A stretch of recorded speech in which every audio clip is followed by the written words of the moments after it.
everybody, and welcome back to another exciting show. Discover the paranormal with All Out Paranormal. As always, there's me, Rex, and my lovely Joy. Kandi will not be with us tonight. Hello, Kim. Glad you could join us. Thank you. Kandi, because of the snowstorm we're having, she won't be on with us tonight. So you just have our bright cherubic faces to look at tonight and our guests here in just a few minutes, or a couple minutes actually. But yeah, that's what we're having here is another blizzard / snowstorm. Yay. Yeah. And it seems like it's the last, 3 out of 4 Thursdays we've had snowstorms. Pretty much. But you and I will give it 5 minutes, it'll change. So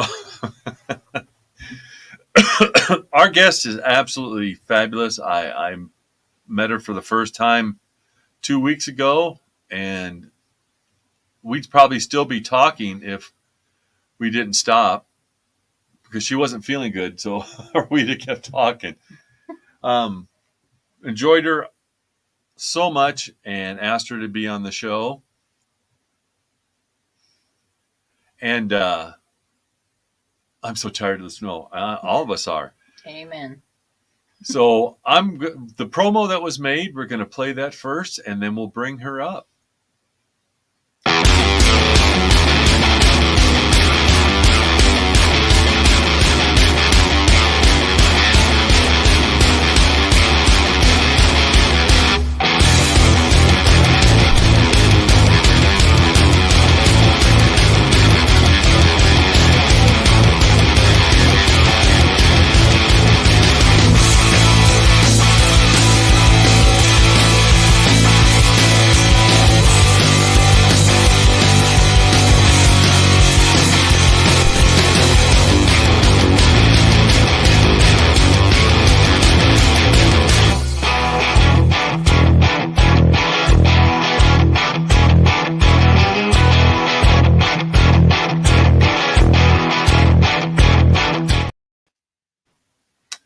And here she is.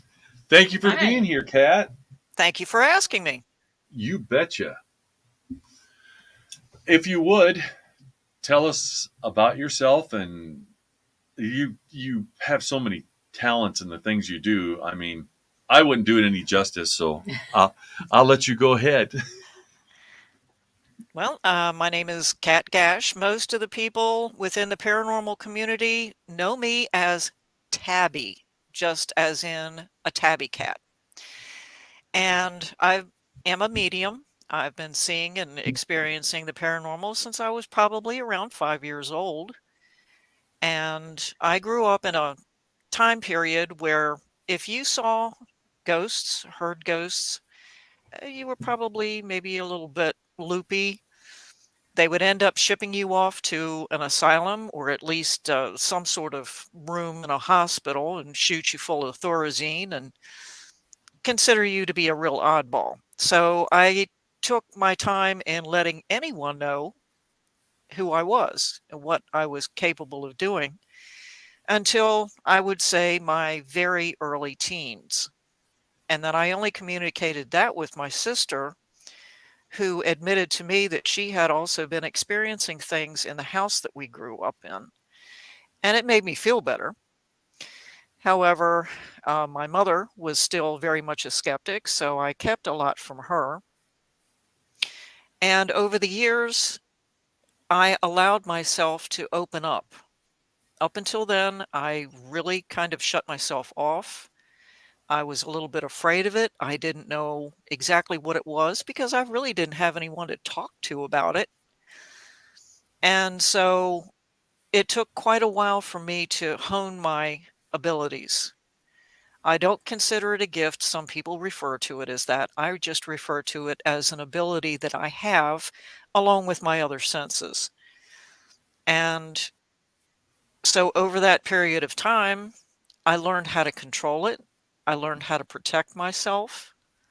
And I learned that there are many other things within the paranormal field other than just ghosts. and I'm open-minded.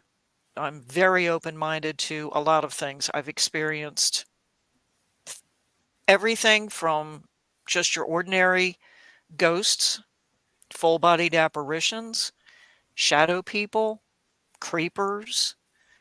I've never encountered a demon, but I have encountered some really nasty spirits. And so during the time frame of over 50 odd years that I've been doing this, there isn't a whole lot that I have not encountered. And there's very little that surprises me, very little that actually scares me. I'm more afraid of the living than I am of the dead. Me Definitely. too. And it's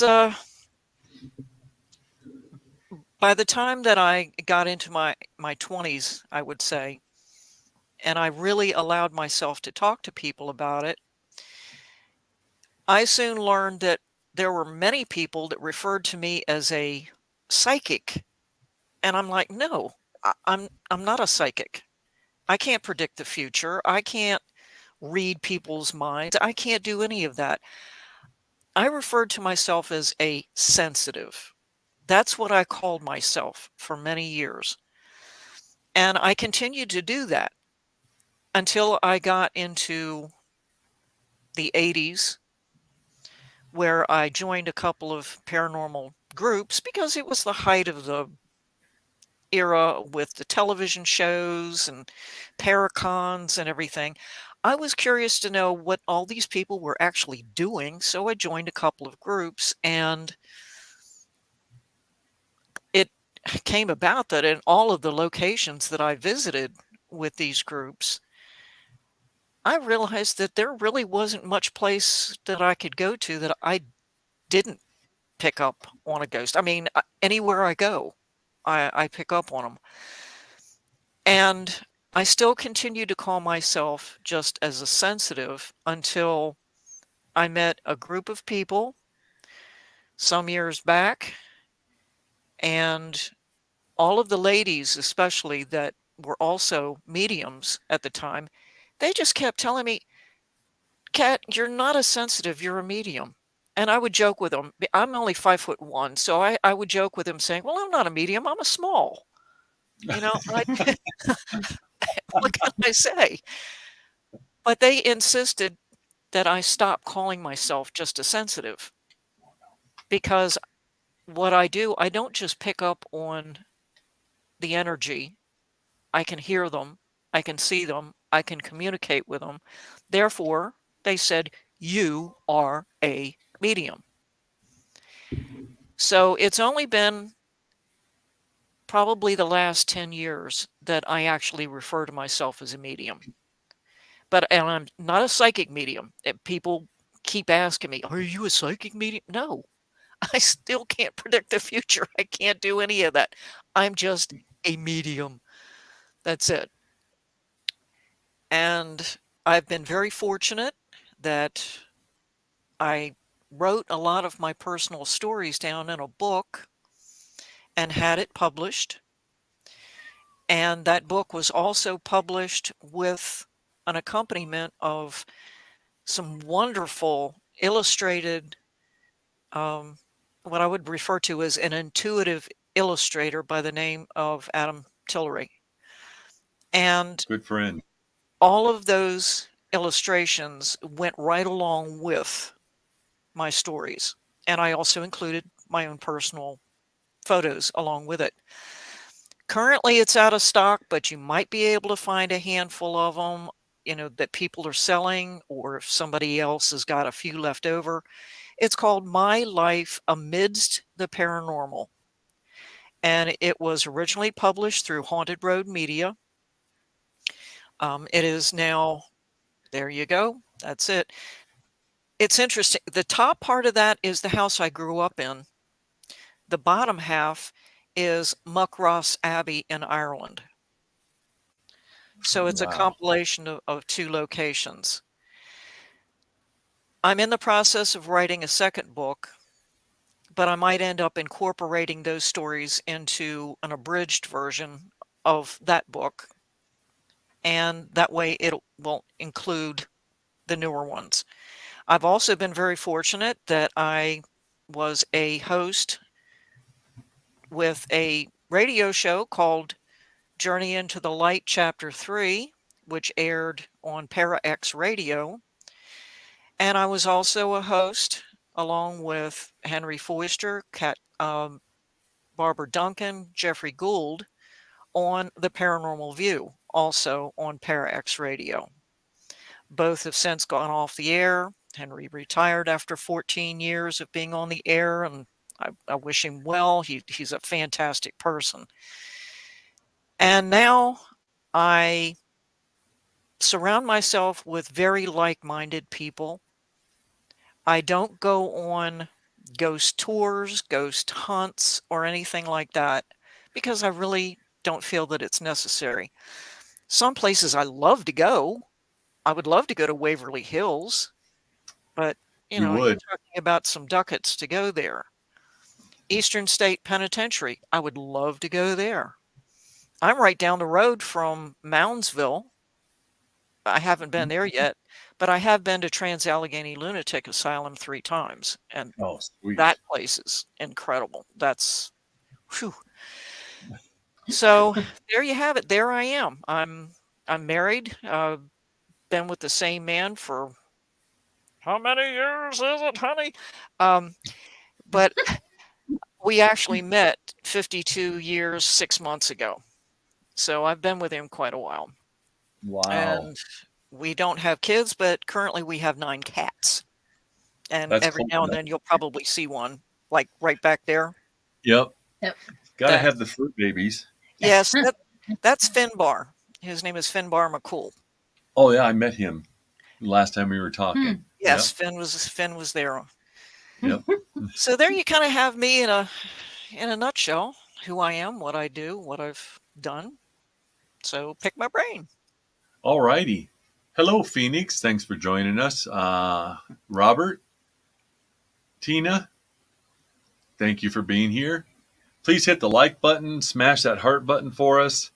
If you have any questions, please ask. I don't even know where to start. Where I want to. I actually, what is the most? I don't want. It's always the same. Carolyn, thank you. Hello. What has been your most profound experience? Yeah. Oh, I would say the most profound experience that I've ever had was knowing that my father was with me at a cemetery.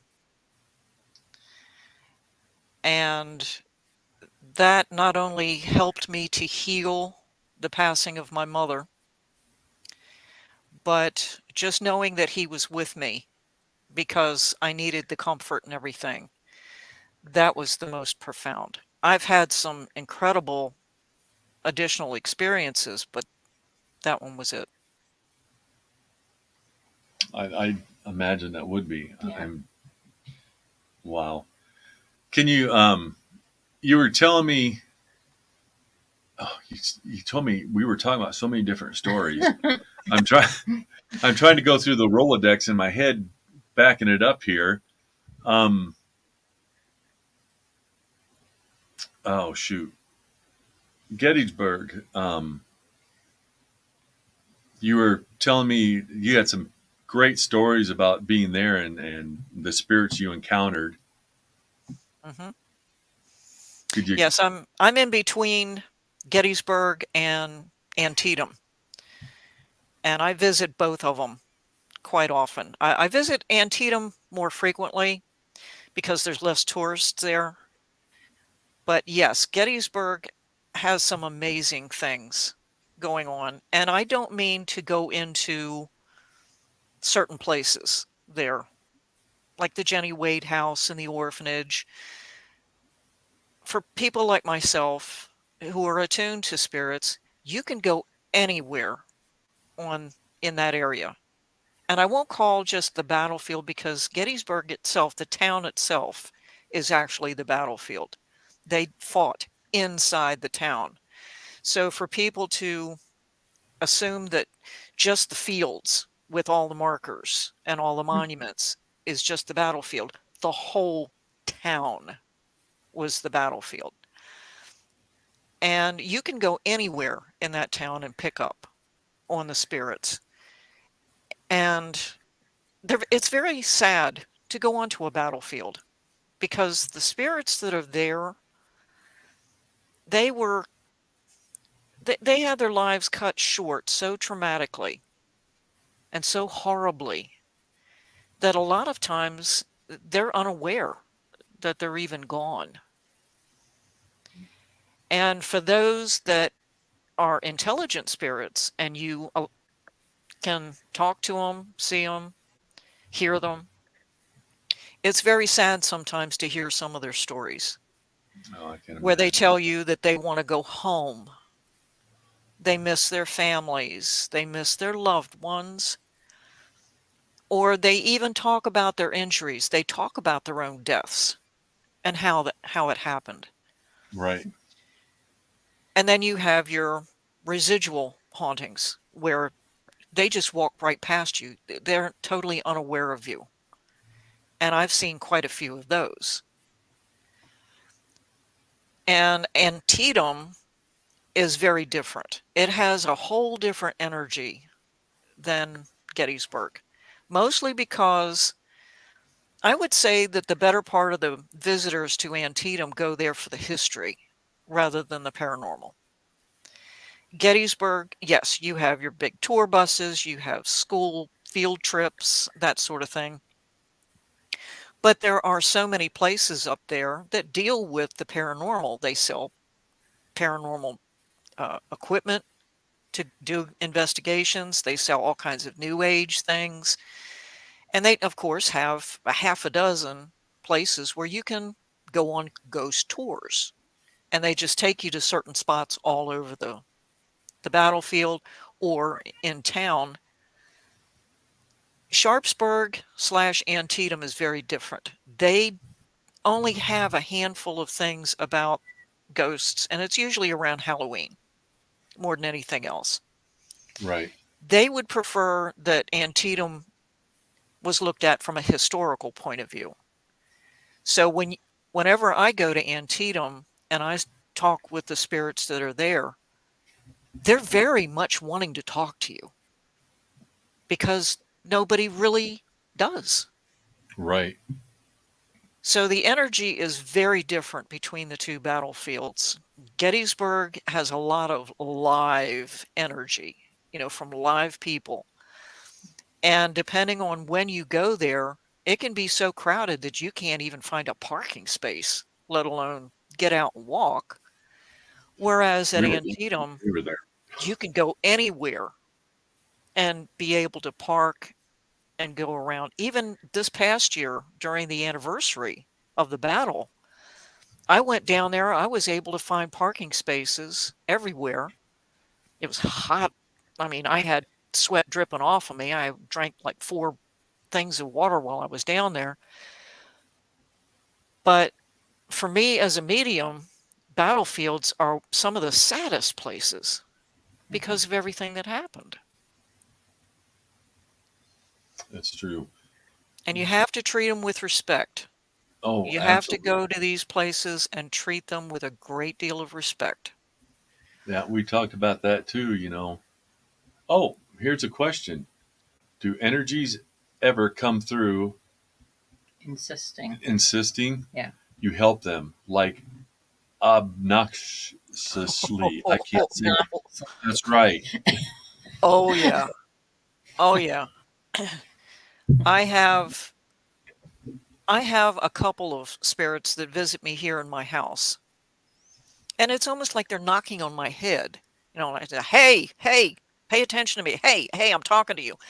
And I might not be in a position where I can talk to them. And I'll say, can you wait? It's like, hang up the phone and call me back, that sort of thing. And they really get, as they put it, obnoxious, where they just don't want to leave you alone until I finally say, now look, darn it, if you keep on doing this, I'm going to find a way to get rid of you. So if you can't be patient until I can get back to you and talk to you, then just leave me alone. Go find somebody else. Stop it. And I'm not the kind of medium that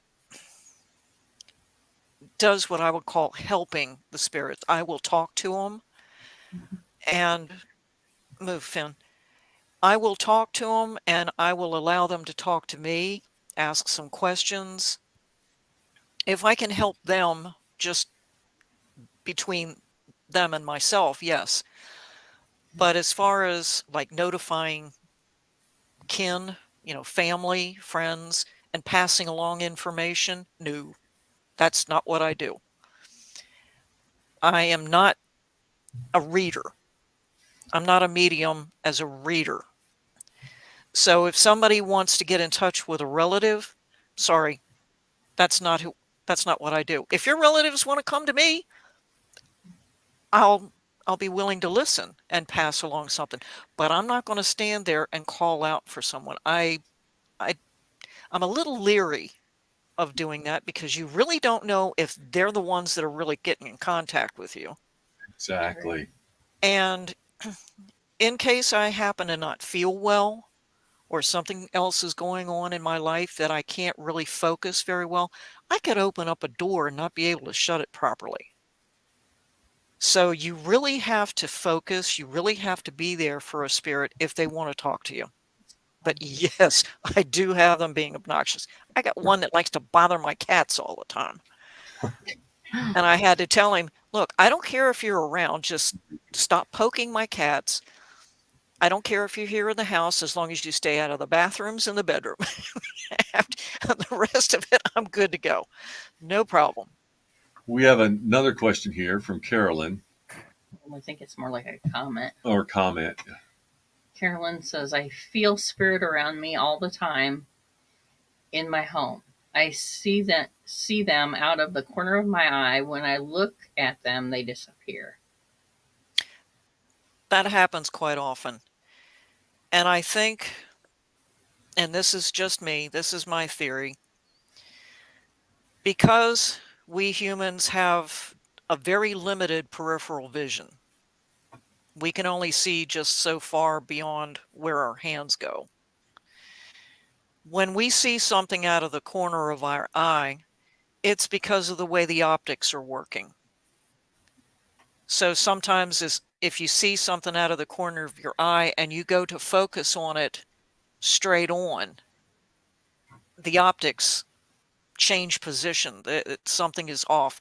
So they might still be there, but we as humans just don't have that capability of being able to shift our eyeballs. Like your bearded lizard, he probably shifts his eyeballs up and down and forward and backwards and everything else.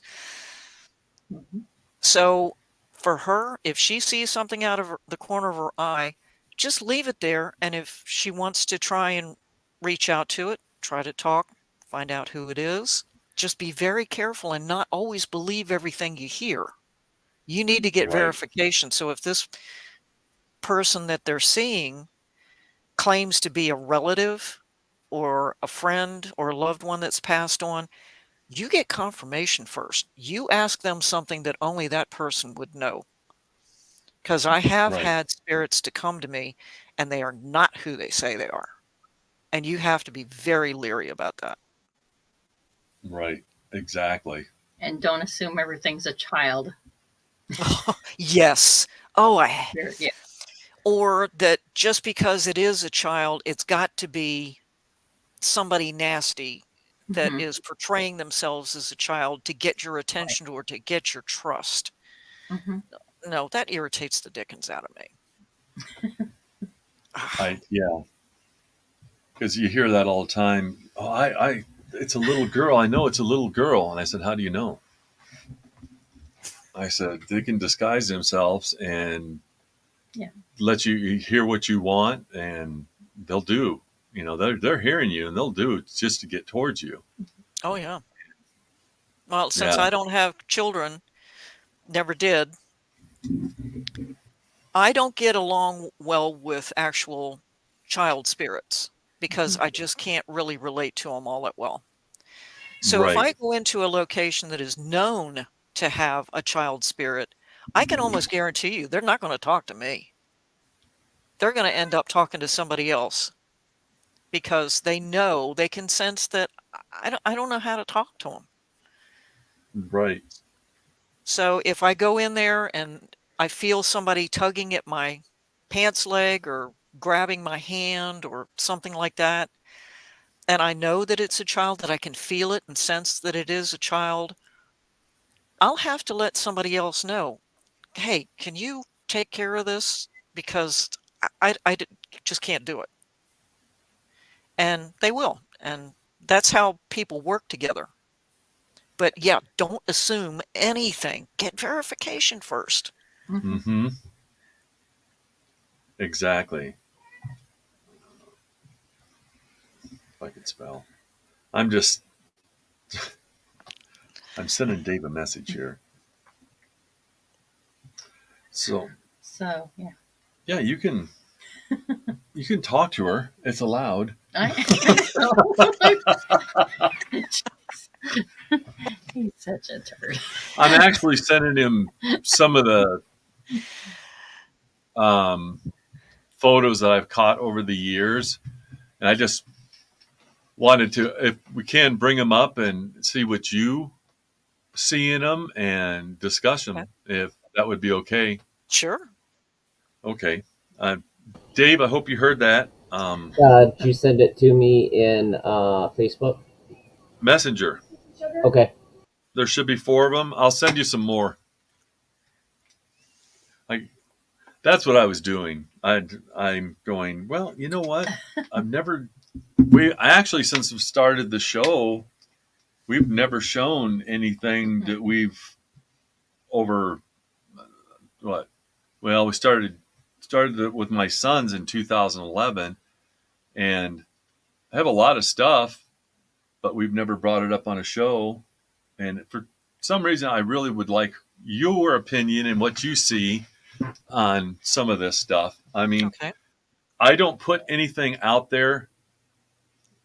If I'm on the fence about something, I don't put it out.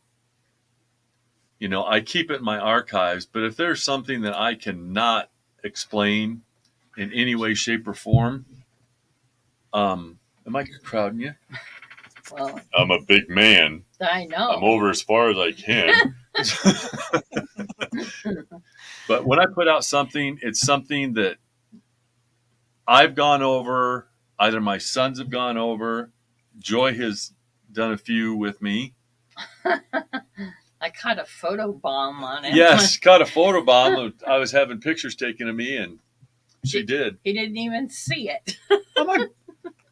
I was posing for the camera. I couldn't.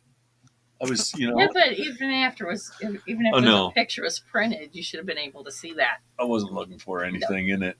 I should have, because something got thrown at us. So, Dave, do you have them? Dun, dun, dun, dun, dun, dun. Anyway. They're uploading right now. Okay, fantastic. I've uploaded, there we go. This one here.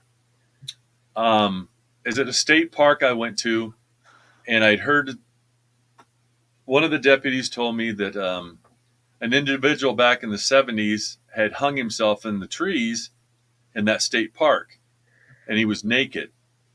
So I went and found the park ranger. I seen the paperwork. It was documented that, yes, this young man had hung himself back in the 70s.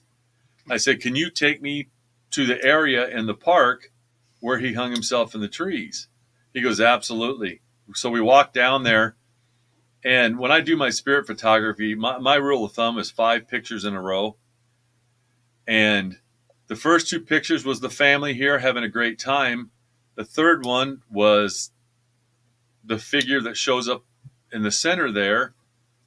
And then the last 2 were the family again. I can't explain it. I can't explain it away. It's not from the fire. It's not a reflection off of anything. And if you blow it up big enough, it's a young man with long hair. He is naked, and his neck is crooked to one side. He looks like he's got hair on his chest too. Yep. Mhm.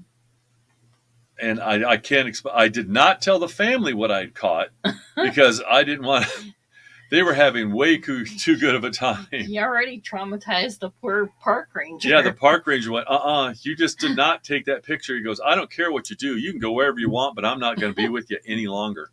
Yeah. He looks like he has a little bit of a pot belly. Mm-hmm. Yeah, definitely longish hair. It looks like he's got a sock. You can see like the shoe and maybe a sock on his left leg. He's definitely naked. Mm-hmm. Wow. Wow. That is incredible. Thank you. That's I've freaky. been blessed with my spirit photography, and I've actually taught classes on it. So, yeah. Oh, here we go. One of my favorite places to Oh my go. goodness. Can you see it down there? Holy crap. Yeah. The story behind this is the old YMCA in Rock Island. Illinois. Many, many, many investigations there. It's never boring. And Wow. we had experts on every floor, and I was giving mine on spirit photography. And I had taken 109 pictures throughout the night. That was picture 107. Now, if there was an anomaly that would have caused that in there, it would have been in more than that picture. Yeah. I mean, And that's almost solid, but it's yeah, wispy, but it definitely has a almost a tangible mass to it. yep. Mhm. And it's like looking down at me, and I didn't find it till the next morning. It was one of those, oh shit, you got to be kidding me.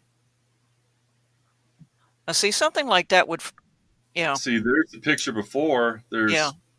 There's nothing. Mm-mm. There it And then is. the next shot was that. I stood there for hours taking pictures. And because they'd bring up a group of 5 or 6 at a time, and I just kept taking pictures. When they'd leave, I'd start snapping pictures again. And that's what I ended up getting. Wow.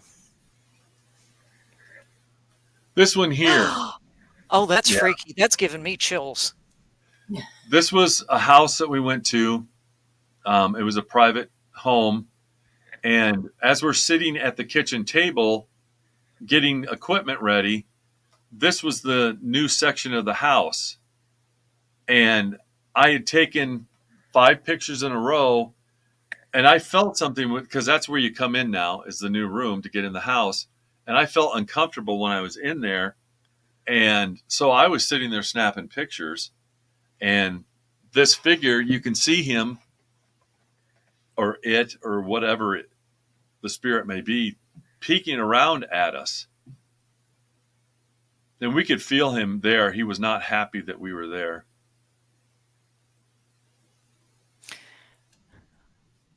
When I first looked at it, my first thought was it was an older woman wearing a Victorian style dress. Mm-hmm. That's what I thought it was. But she was not happy that we were there. Made it very uncomfortable. Wow. I like that one. That one's. We can keep talking. I've got more. Oh, I just have to. I'm pulling them off my phone. But yeah, like I said, having you look at it and kind of verifying what we've caught, and thank that's you. just Thank you for three of sharing it with me. you bet, and that's just That's three great. of the pictures of. I mean, I've got ones from Waverly Hills that I haven't even. We've seen it, but I haven't put it out there. And yes, ghosts are people too. We were discussing that, Kat. Yeah.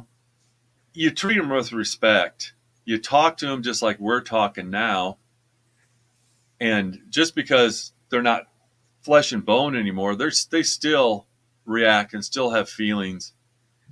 And you're going to get more out of them out of your experience, if you're cordial and you talk to them, Hmm. just like we are. And I can't voice that enough when I give tours or people are with us or if I lecture or whatever, that you have to.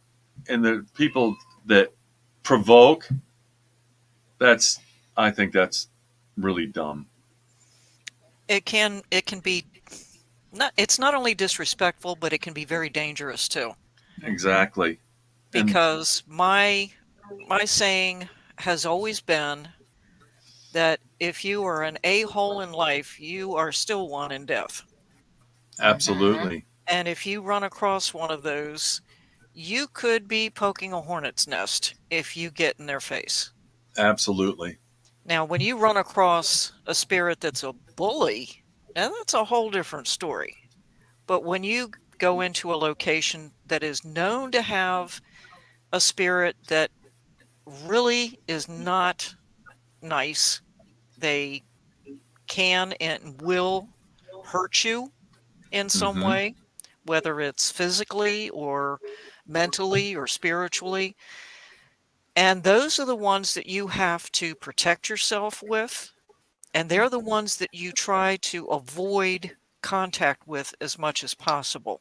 If you pretty Absolutely. much ignore them, you're better off. But I have come across one spirit in particular that was an extreme bully. My friend Pat McCormick of Ghost Soldiers, we went to a pub down in Bowie, Maryland. Old pub, very, very old building right next to the railroad tracks. And the building next to it used to be one of the old station houses. It has a number of various different spirits in it over the years. It went through Prohibition and all kinds of interesting history. And one of the concerns of the owner was that she noticed that at certain times of the evening, people in the bar of this place really started getting nasty with each other for what seemed to be no apparent reason. And they were also complaining that they were being shoved off their chairs.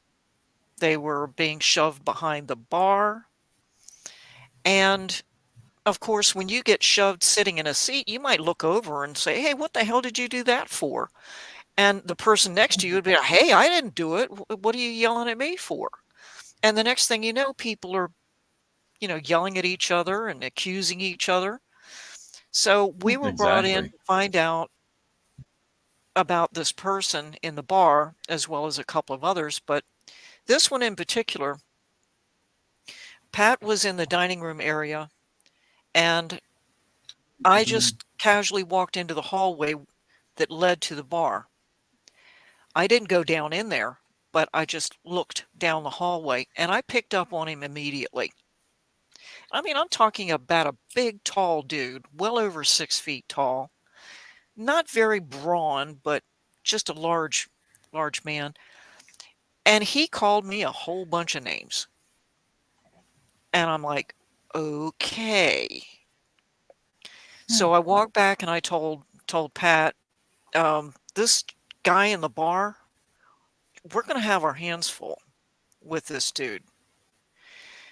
And Pat was in the Air Force and he didn't take any gruff. And we both walked into that bar, and immediately the atmosphere in that place was just heavy and oppressive and angry.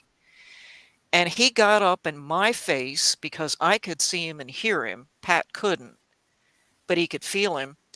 And he was just calling me every name you could possibly think of. And I was just staring at him saying, "All right, I might be small, but I'm mighty. And I can hit you where you live," meaning right there where, I mean, so if he was a live person, I'm the right height to hit him where it counts.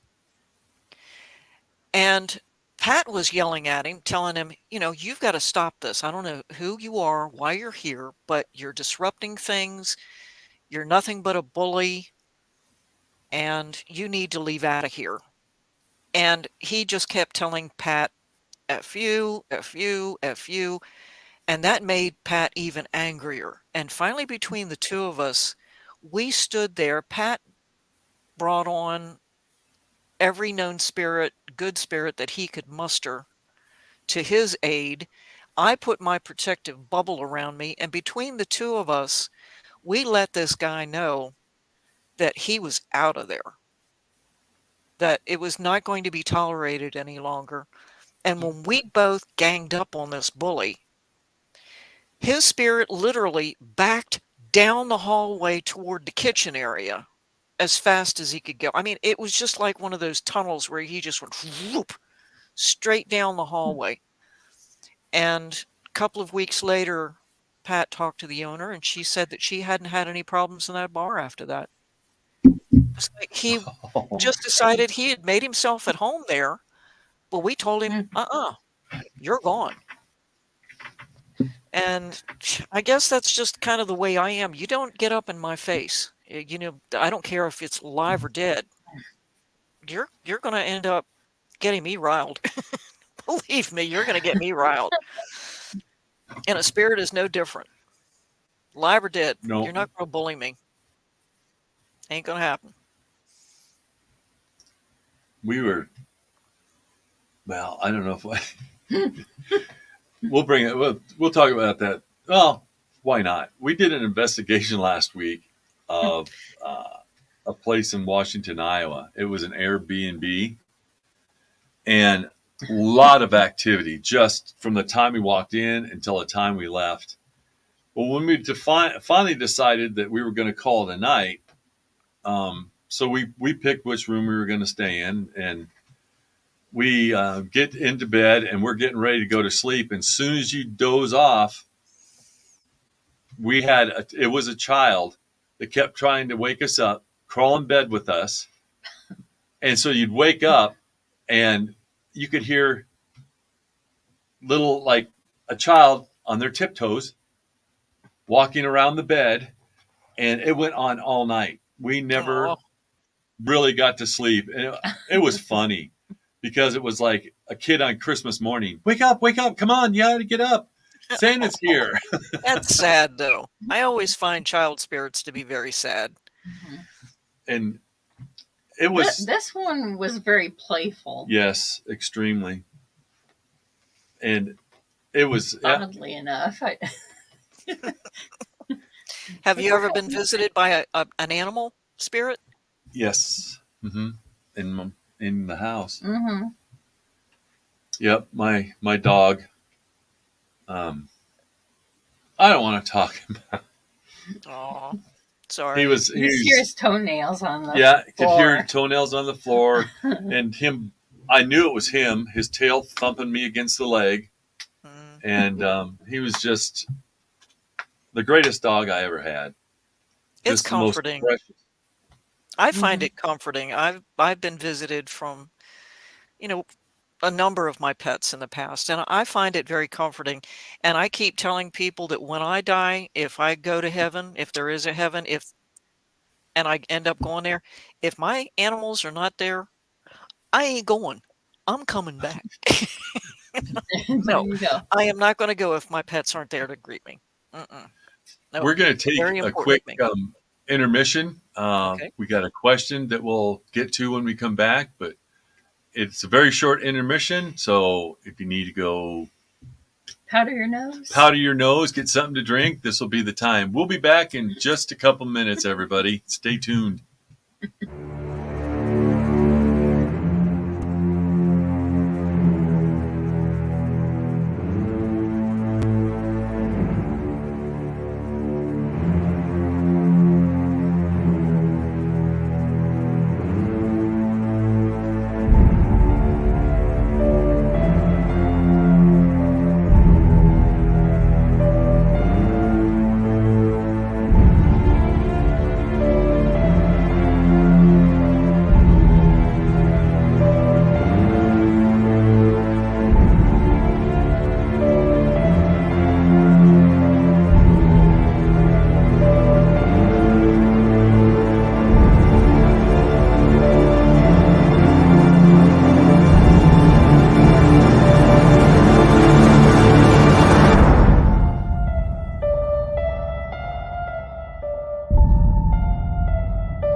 she'll be back. Probably seeing if her husband needs anything and taking care of the fur babies. But thanks for being here. Hopefully, the people that are watching aren't experiencing the snowstorm that we're having. Yeah. No thanks. But what can you do? You live in Iowa. Tomorrow it could be 75 degrees out. You never know. So, but I hope it's all right that I brought up some of AOP's stuff. I think Kat was an exceptional person to go over it with me, and Joy, and give us her perspective on it. We'll have more in the future here. Phoenix wants us to keep this. No. No. I've already sent it your way. We've had enough. So please hit that like button, share out, tell everybody to come visit. This is a great show, and she's putting her, air controller helmet on back there, and I'm back. Thanks, Phoenix. Yes. The question is brought by Carolyn, and I think it's probably, why do you think they are around? And I'm sure it's about the pets. Well, I've always believed that animals have a soul the same way we do. They're self-aware. Mm-hmm. And because they do have a soul, our pets, and I really don't like to call them pets, but our companions, whether they're four-footed, scales, fins, fur, whatever, they know that we love them. Mm-hmm. They can feel it. They show us that they love us, or they tolerate us, depending on the situation. Cats do that an awful lot. But they're very much aware of how we feel about them. Mm-hmm. And we do our best to make sure that they're well taken care of, that they are healthy, that they're safe, that they're entertained. Just like children, you've got to discipline them, and you also have to have a great deal of tolerance and patience with them. And animals know this. They can pick up on it. And especially cats and dogs, and from what I understand, even some other animals, and I'm not used to them. I love horses. I'm a little afraid of them, though. They can pick up on your feelings. They can pick up on your emotions. They know when you're sad. They know when you're happy. They know when you're grieving. They know when you're ill. And they do all they can to help you out in some way. So after they pass on, sometimes certain animals, like people, they realize that you're in need of companionship or comfort, and just needed to remind them that they're not really gone. Our energy doesn't die. It just transforms into something else. And I think our animals just want to let us know that they're still here in some way, whether it's just in our hearts, in our minds, but sometimes they are fully capable of manifesting themselves in a more tangible and physical way. Mm-hmm. Like you hearing the toenails and feeling the thumping of the tail. I've felt my cats rub up against me because I knew what their tails felt like, or the way they touched my face or something, or the smell of their breath, because maybe one of them had a weird smell to their breath. I think that's why they do it. They're very much aware, very much attuned, the same way people are.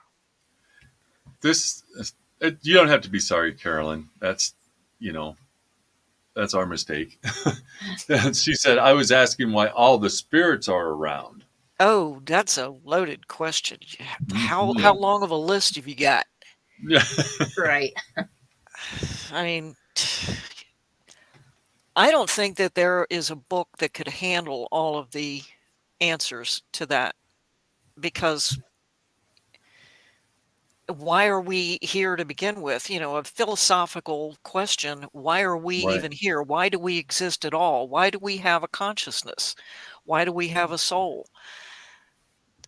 People have various different reasons for staying with a person, whether it's their spouse, girlfriend, boyfriend, whatever. They have their reasons for staying in a particular house because they don't really necessarily want to go anywhere. You stay in a Right. particular school or a particular district because you enjoy where you're living, where you're going to work. You don't like to change places where you work. You have Mhm. all these various different reasons for staying with someone or someplace. And I think the spirits do the same thing.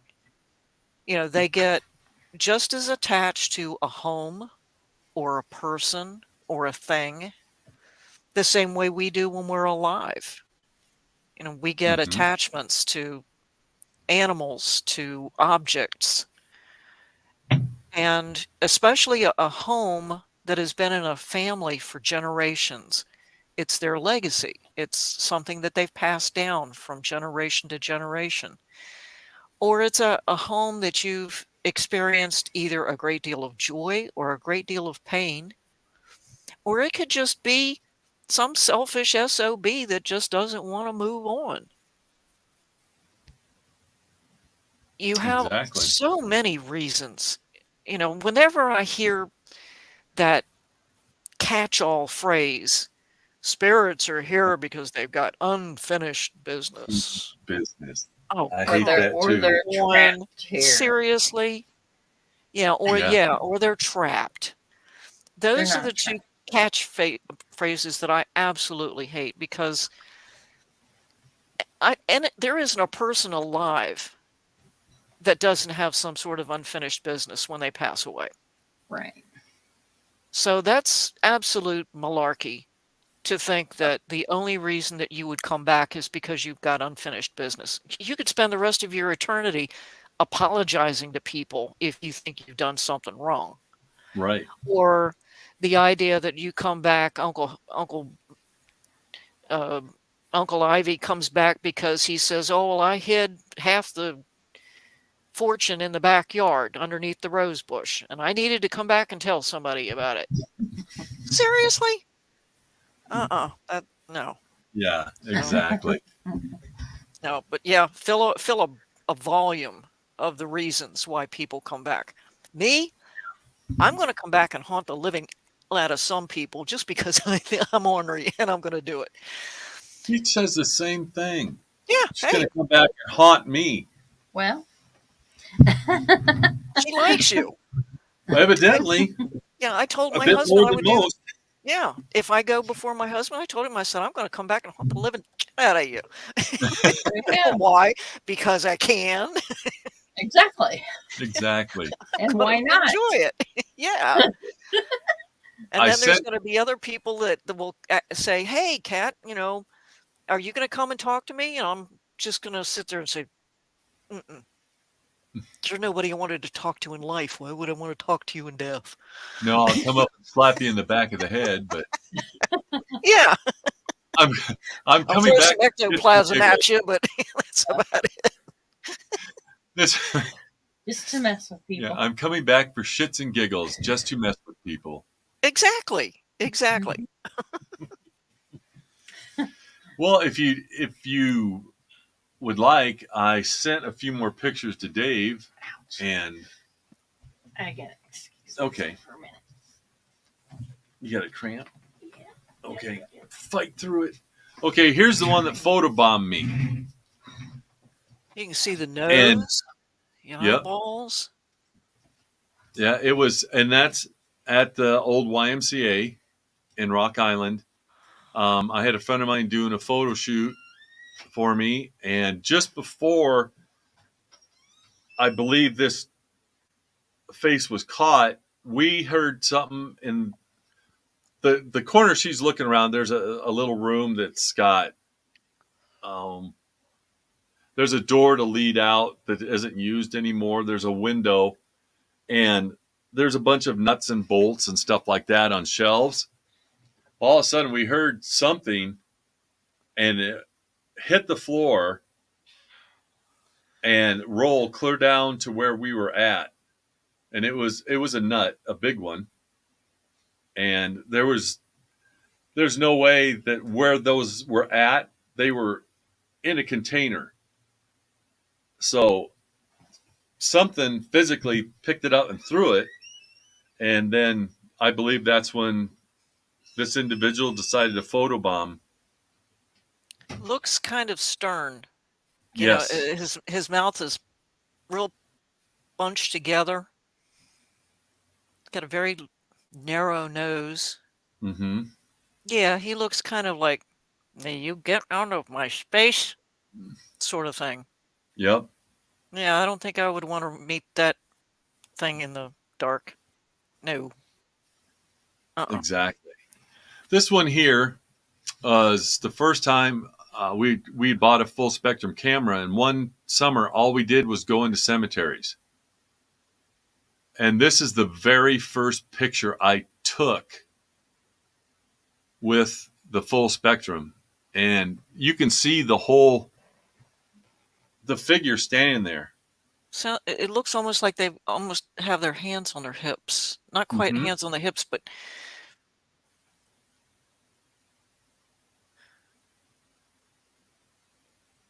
wow, that's an interesting outfit they're wearing. Yes.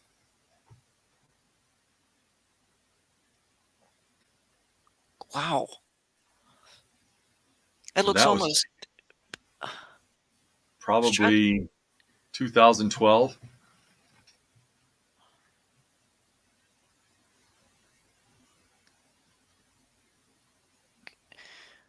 You know what it that half looks like to me? It looks like he's wearing a robe of some sort. Exactly. And I thought that he had like a wizard's hat, like Gandalf in The Lord of the Rings. Oh yeah, I That's can what it, see the point on the top and it's got like a little. Yeah, okay, I can see the hat now. and I could, you can kind of make out the nose underneath the brim of the hat. Uh-huh. And yeah, I thought it was, I don't know, a druid or a wizard or something. I can't explain it anyway. I always thought it had a robe on and a hat. There are some organizations similar to the Masons that they would Right, wear robes like that. right. And I would hate to think that you caught a picture of somebody in the KKK. Yeah, Oh. because it was that cemetery is, I don't know, maybe be 5 blocks from where I live. Be interesting to go back to that same area and see if you can't take another one and maybe Yep. find out who it is. Yeah, because now my full spectrum stuff is way more advanced than it was back then. I mean, but it worked great. And then one day it just decided to, well, we were using it and the lens in it shattered. Mm. I haven't used mine in a long time. I should recharge the batteries. Oh, I hate mirrors. Yep. And that was a private investigation. And actually, my son caught that one. Oh, that's ugly. Yes. Ooh, I would not want that looking back at me. No, no. Because the way that's shaped and everything and the body forming at the bottom, it reminded me of an alien, Yeah. that you always hear about. Mm-hmm. It was a spooky place we were in, that's for sure. And she's back. I've sometimes been asked about why spirits take certain forms, Yeah, and I think sometimes they just do it just to scare the living hell out of us.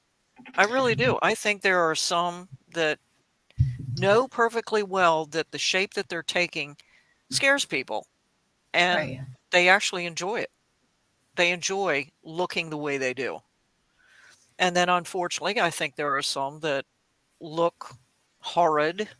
They look, like they're peeling away or something like that, because that's the way they were when they died or shortly thereafter. But Right. more often than not, I think they take the shape and the form that they really want to. Because I went to a location where the husband and wife lived in that house from the time that they got married back in the 1930s. He passed away in the 1970s. She passed away in the 1980s.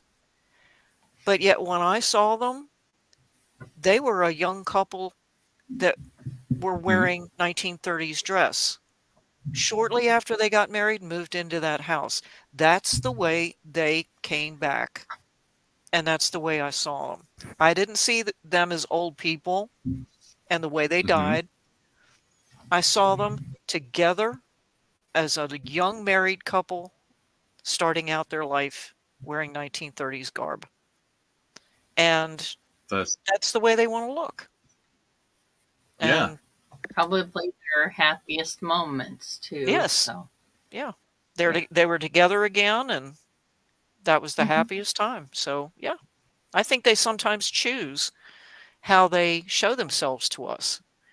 And if you go Yeah. Yes. into a I location that everybody says, "Oh, when you go in there, there's going to be these huge dark shadows and these ugly looking things coming out at you." Well, if you go in there with that kind of a mindset, you're going to see the boogeyman behind every corner.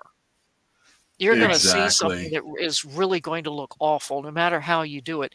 Or you can go in there with an open mind to say, "Okay, I'm going into a place like," and to say, yeah, "Well, my dancer's back here and try it again."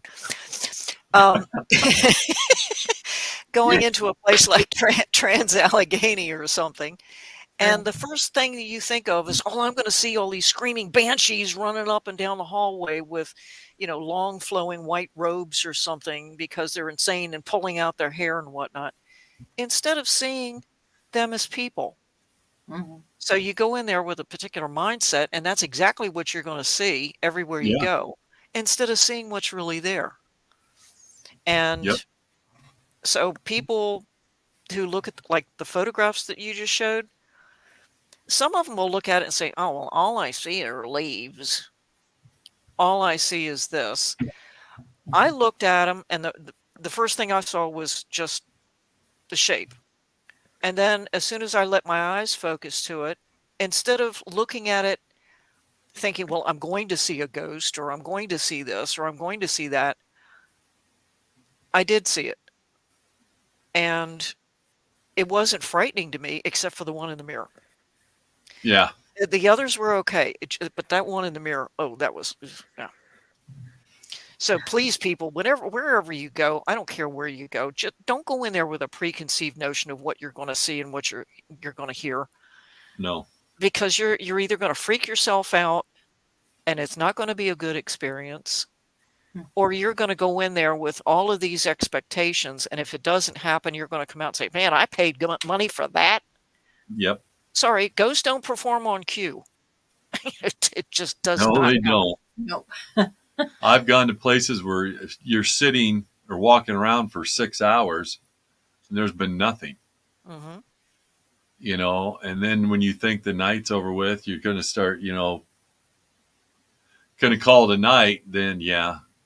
As soon as you start turning the equipment off. Yeah. As soon as you start turning the equipment off. Yeah, Exactly. putting it back in the bag, and the next thing you know, you're hearing all this stuff. I mean, I Hmm. also tell people, don't go into a location just at night, because spirits don't just haunt at night. They're there all the time. Yes, Right. they are. Granted, it's okay to do things at night for a couple of reasons. The rest of your sensories are pretty much kind of shut off. You don't have Hmm. the ambient noise outside, you don't have all the light and everything, but you don't have to investigate in the dark. You don't Right. have to do it in the dark. And you don't have to go into a location at 8 o'clock at night, and you have heard that the hauntings only start at 2 o'clock in the morning.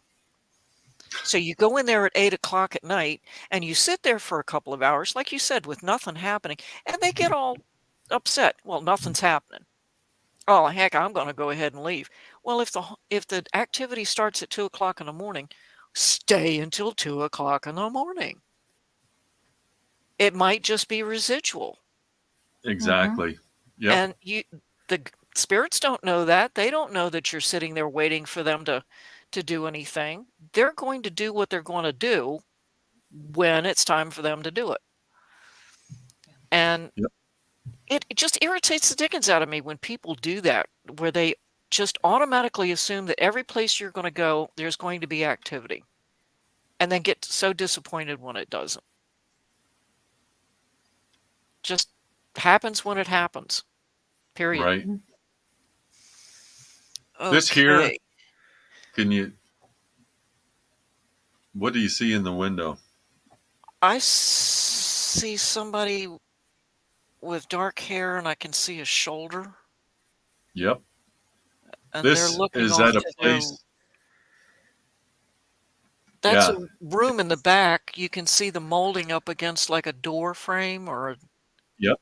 closet or something. It's a man. And the thing is, there is a lamp on a table in front of that window. We were just in the house, and the two young men that were there, the dog, and me and the boys were outside, and I was taking pictures. And because I kept looking up there going, there's somebody looking at us. And I caught the picture, and that figure there, actually, you don't see the lamp that's in front of the window. Well, when they showed themselves, that lamp was never there. So Probably. yeah, you wouldn't see the lamp. You would only see them. And this is a house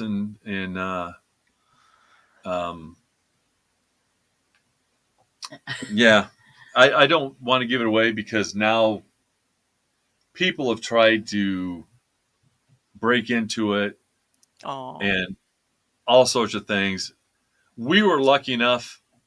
I think we're one of the few that ever got into this place, and it was just blind luck that we got into it. And it is documented a murder-suicide. It's documented in the house. Yeah. Oh. Is there any place that you would never go to? That I would never go to? Yeah.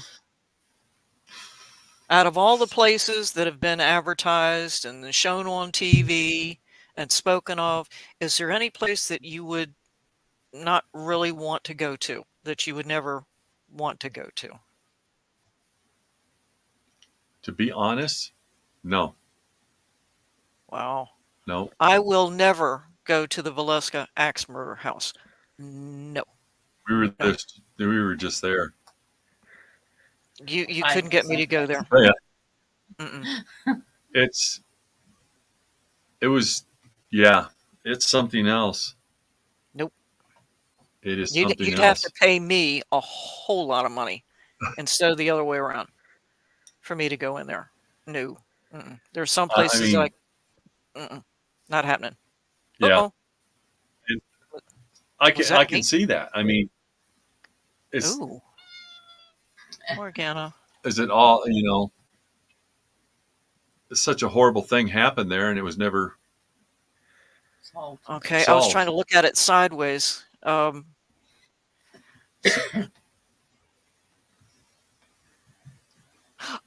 I see it. In the lower right-hand corner, right around where that bright spot is. Yes. The story behind this is the boys and I, this is our first investigation, which was in my parents' house. And my parents' house was a parsonage. It was a funeral home. It was part of the Underground Railroad. Had quite the history to it. Well, we're in the basement, and all we had is our little Sony digital recorder and our little Kodak digital camera. Well, we took the picture and the flash didn't go off. And when we go back through, this is what showed up on the picture. Yeah. And this picture should be black. There should be nothing on it whatsoever. I don't know what it is to the right, but you can see the face. And if you look farther up, there's more faces that are forming, like in the mist there. And you can actually see the hand down below of the face that you can see so clearly. And I actually had it taken and professionally looked at um, through a video, and that's what they do. They look through to see authenticity and everything. And I actually have the paperwork saying that there is no way that we could have fabricated this picture. Mm, mm, mm. And Yeah, that was the I very can see first two thing. of them in particular, two Yep. main ones in that photo. Oh, What's interesting with this one it's a is Zorb. I'm taking the picture. There's nobody in front of me. That's not my shadow because I didn't put the camera behind my back and I wasn't wearing a trench coat or a skirt. Look at I those was the skinny only one arms. there. That doesn't make any Yeah, sense. It looks almost like a cardboard cutout. yes. Kind of. One, if you look up top, the arm is bent because like the elbow is actually blurring out part of the headstone. Yeah, right in there. Okay. And the farther you get up there, it blurs out all the headstones that are there. Yeah. And I was alone. I mean, this graveyard is one still in my town, but it's huge. Okay, Yeah, so you had somebody either in front of you or behind you that that was did this. yeah, it was somebody in front of us, in It front of me. it looks like a female. To me, the leg, or it could be a couple of different people, but that definitely looks like a dress that is very well cinched at the waist. Yep. And somehow I don't think you're the type to be wearing a dress in the cemetery. No, In I, the middle I, of the night, too. I, Yeah. when I was in college, I was young and needed the money, but now I don't have to do that anymore. I'm too old to dance. Uh, well, I wish I had sent you a couple of the photos that I had. I've only got a couple that were really good, and my You can take that publisher one down, Dave. my publisher used two of my photos in one of his books. But we were at a location near where he and I both used to live in the same general area. He was doing a book signing, and we went into this 1700s building, and then we were given a tour of the building after he had done his talk and his book signing. And Mm-hmm. like you, I snapped a picture with just an ordinary digital camera. The flash didn't go off. Mm-hmm. And after, because I was trying to take a picture of this other person up against um, this one staircase. One of the stories about the location was that people kept seeing a female going up and down the stairs carrying arms filled with blankets. And there was a desk right in front of the landing. There was like two steps that went up, then there was a landing, and then the stairs went up in the opposite direction or at an angle. There was a small table there that had fake candles on it. And it was Okay. literally pushed right up against the wall so that nobody or anything could be in between that where the banisters are and that table. Yet when Right. I took the picture, well, took everything, brought it home, put it on the computer, of course it's black because the flash didn't go off. But I thought I noticed that tiny little orange flicker from the candle, the fake candle that was on the desk. And so I decided, well, what the heck? I'll just throw it through a couple of filters and see if there's anything in there. And I did. And sure enough, you could see the figure of a woman, and she blocked out the entire distance between, or the area right behind that desk, blocked out all of the banisters and everything. And there was no way that anybody could get between that table and those banisters. So when I showed it to Mike, he looked at it and he said, "You sure that wasn't me?" And I said, "No, because I started to take a picture of you. It didn't, and then you walked away. So about the time that I took the picture and everything, you were out of the picture.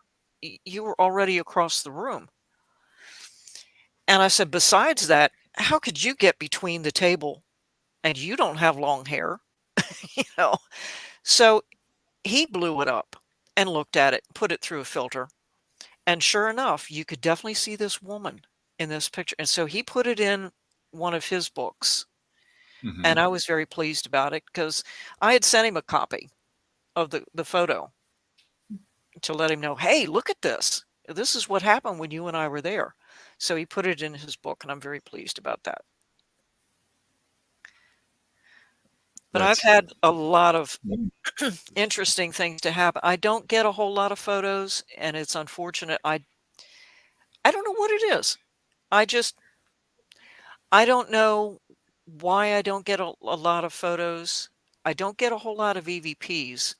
All of my experiences have been just through me. mm-hmm. Mm-hmm. And I've been very fortunate that most all of the places that I've gone to, I'm with someone else, and they can usually um, validate it one way or another, either through some type of equipment. I've had some really interesting experiences with an SLS unit where I know that something was there and pointed to it, and they pulled the SLS around and ta-da, there it is. It makes me feel good that I'm able to be validated that way.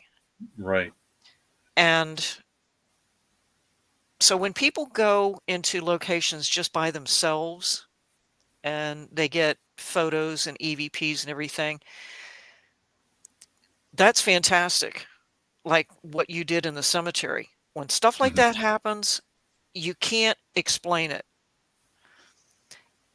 For me, my validation is when somebody else gets the same information in some way. Mm-hmm. So, because I might tell somebody, well, hey, there's a spirit of a man here, and I can describe what they look like and everything. Mm-hmm. I have gone places where other people that have all the things like EMF detectors, K2 meters, and everything, and I'll let them know there is a spirit here. They want to talk. Well, I don't know. This meter isn't going off. What? Seriously? Just because the meter's not going off, that they're not there? Excuse me? Yeah. Not every spirit is going to communicate through a device. You Right. know, they're going to do it maybe in another way. And a lot of my experiences do come from that. They can't be validated because the blinky lights didn't go off or the SLS didn't show anything. Right. I've had experiences where night vision has validated what I've experienced, or uh, I can't think of the name of it. The thing that does for this thermal imaging type of thing, thermal cameras and such. Mm-hmm. A really interesting experience in Gettysburg at the David Stewart farm there Mm-hmm. with Pat McCormick. He has a thermal camera. We're out in the field, and he's using this thermal camera, and he says, Tabby, there is a huge red glow on this camera. And I looked at it and I said, that's a campfire. It was huge. And we're out in the middle of the field at night, and we can tell if there was something there or not. And the Mm-hmm. closer we got to it, the brighter it got and the darker it got, but there wasn't a thing there. But it was right there on his camera. And then when we went into the barn there where a lot of Confederate soldiers were treated and some died in there, one of the soldiers was grabbing a hold of my leg trying to get my attention because he was laying on the floor, and he reached up and grabbed a hold of my leg, and Pat turned the thermal around, and you could see where my leg was completely cold. I mean, it was just frozen cold, where you could tell he had put his fingers around my leg. So things like that they're really cool. I mean, when it's done properly and it's done well and it's done by a person that knows how to use it, to me, hey, that's the greatest, Mm-hmm. you know? And when we do a thing and we are with people or everything, and the first thing we tell them, there's a lot of things that you've seen on TV, you've seen this, that, a lot of evidence, but it doesn't mean that we're going to walk around here for the next 6 or 8 hours and you're going to see something spectacular like that. I said, the stuff you've seen is hundreds and hundreds and hundreds of hours of out there doing this. It doesn't happen every time you walk into someplace. Right. And that's why it's so staggering and exciting when you find it, because it doesn't happen that often to No. where something manifests that you see it either in a picture or video or hear it. Yeah. And I want everybody to know that Kat is the real deal, because you were telling me about spirits that you've seen and you've validated who they were, um, what unit they were in, and so on and so forth, which just was amazing. Mm. It can be very moving to do things like that. And whenever I go anywhere with Pat McCormick, he is the type of person that he wants to help as much as he can. Right. And we will go to various different places. Like the last time he and I were together was at Monocacy Battlefield in Frederick. And there was a couple of soldiers in a barn. One of them was laying on a cot, and the other was injured. And Pat asked them if they would like to find their way to be with their loved ones. And they didn't know how to do it. They weren't even sure if they were able to. And I told Pat, well, the person that's laying on the cot can't get up. So he isn't able to get up and walk into the light, sort of thing. And so Pat asked some of the other soldiers, could you help that person to get up? Can you help them? And I saw them actually go over and get them and lift them up and carry them away. And there was tall fields of corn right outside this barn. And the wind had been blowing just enough. And anyone who's ever been around a bunch of cornfields, it has a very distinctive sound when corn Yes, it does. moves. And unless there is absolutely no wind at all, corn will rustle, no matter what. But when these soldiers were crossing over, that corn stopped moving. There was no sound at all. And after they left, it came back again. The rustling came back again. And there was another soldier in another section of the barn. He was all upset because he couldn't find his shoes.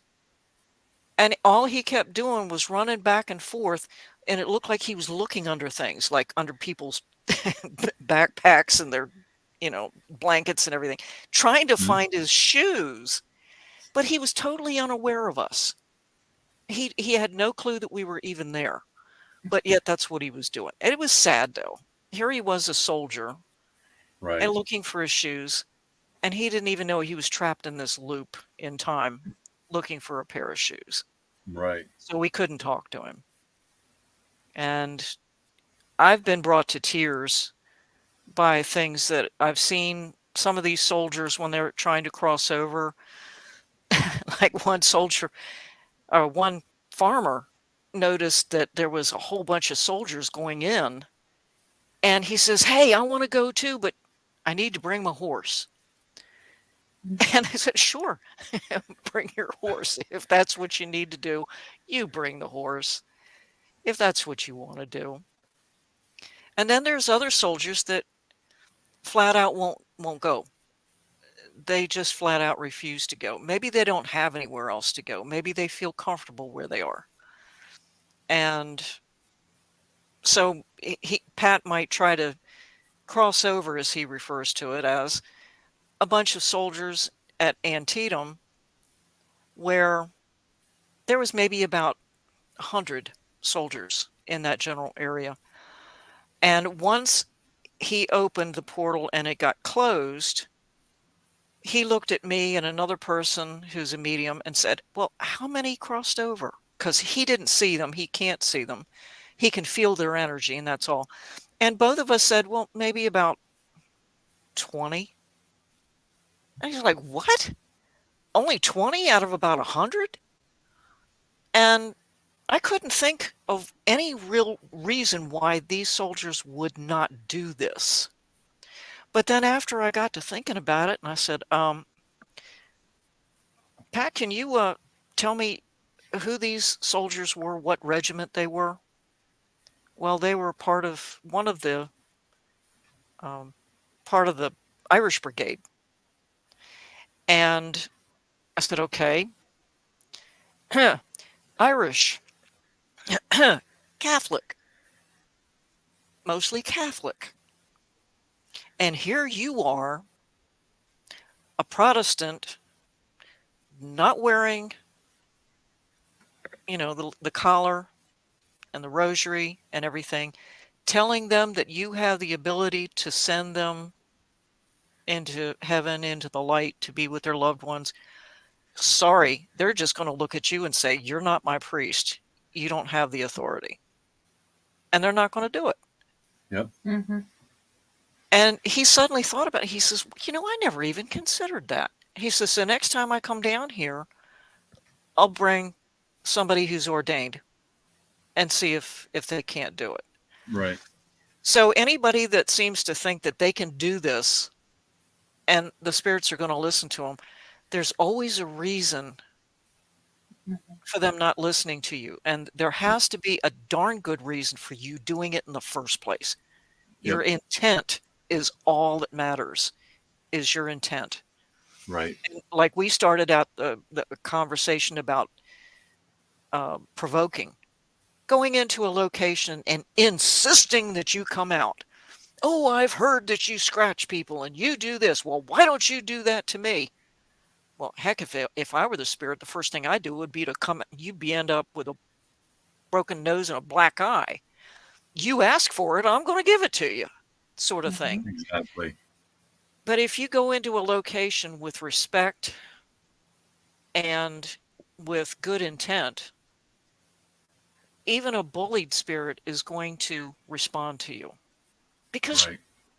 just because they're dead, like you said, they're still human. Mm-hmm. You don't walk into someone's home and disrespect them at all. So why go into a place where you know someone has died or that they're attached to and suddenly start making demands? Yeah. It's wrong. It's absolute. No. And then shut the door behind you and call it a night. On that note, we're at the end of our show. I want to thank you so much for being here. Thank I you. could listen to you talk about your stuff forever and a day. I would love to have you back sometime for Oh, a sure. second chapter. That'd be great. Yeah. I'd And I'll love to send have you a that. couple of photos and you can take a look at them and see what you think. Absolutely. I'd love to. Always Love good to to. get a second opinion. Yeah. I want to thank everybody that stayed and watched the show and the great questions. Phoenix, yours, could you hear the soldiers say anything? I'm sure with her explaining that she heard them talking and saying stuff. I mean, obviously. I mean, that's what I got from it anyway. Mm-hmm. But again, thank you so much for being here. It was Thank a you. wonderful show. Love to have you back, and I can't wait to get some pictures from you and see what I can, my thoughts on them for you. Okay. Will do. And again, everybody, I want to thank for coming and blessing our show and making it what it is today. Without you guys, you know, we'd just be sitting here talking heads. So I'm going to end the show like I always do. I want peace to everybody. Be safe, and we do love you.